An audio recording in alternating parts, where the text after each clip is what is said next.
Hi everyone. तो हम जा रहे हैं आज मॉल क्योंकि हम सुबह से घर पे बोर हो रहे थे। अक्षय वेदा को गोदी में लेके चल रहा था और मैं इन दोनों के पीछे पीछे वीडियो बनाती हुई चल रही थी।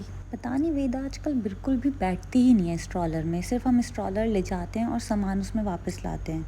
फिर हमें दिखी एक ट्रेन जिसमें हमने सोचा वेदा को बिठाएं, पर वेदा को तो कोई मोड़ नहीं है। उसको तो ना स्ट्रॉलर में बैठना है ना किसी ट्रेन में बैठना है। ये दोनों तो बहुत ही आराम से चल रहे थे। मैंने पकड़ी स्पीड क्योंकि मुझे लगी थी बहुत तेज भूख।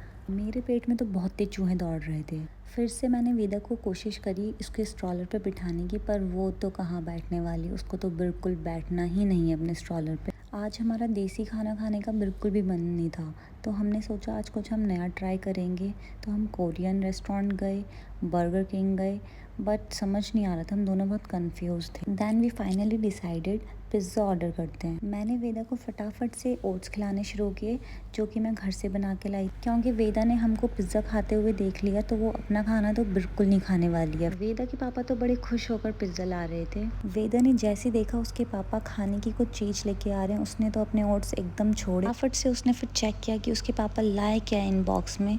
तो उसने देखा कि ये तो अभी थोड़ा गर्म हो रहा है, पर फिर भी उसने कोल्ड ड्रिंक टच की क्योंकि वो ठंडी थी। वेदा को दिया मैंने अक्षय को, क्योंकि मुझे तो लगी थी बहुत तेज भूख। मैंने फटाफट से खाना शुरू किया और भाई इट वॉज सो यम्मी, मज़ा ही आ गया मुझको तो। वेदा के पापा उसको थोड़े से नगेट्स ट्राई करा रहे थे और वेदा को तो बड़ा मज़ा आ रहा था, चटकारे लेके खाई जा रही थी। यहाँ कुछ लोग रेलिंग पे लटके हुए थे। मैंने अक्षय को बोला यार मुझे देखना है यहाँ पे चल क्या रहा है। पता नहीं यहाँ पे कौन सिंगर गाना गा रहा था, जो कि हमारे समझ से तो बिल्कुल परे था उसके गाने। फिर हम पहुँचे प्यूमा, क्योंकि अक्षय को लेने थे अपने लिए शूज़, और वेदा तो भाई गोद में ही चढ़ी रहती है। अक्षय लेने तो आए थे शूज़, पर इनकी नज़रें जा रही थी टी शर्ट्स पर। फिर अक्षय ने ट्राई किए शूज़, तब तक वेदा और मैंने एक साथ सेल्फी ले ली वहाँ पे, क्योंकि मुझे तो बस मौका चाहिए सेल्फी लेने का। फिर से हमने कोशिश करी वेदा को स्ट्रॉलर पर बिठाने की, पर वो तो बहुत रो रही थी।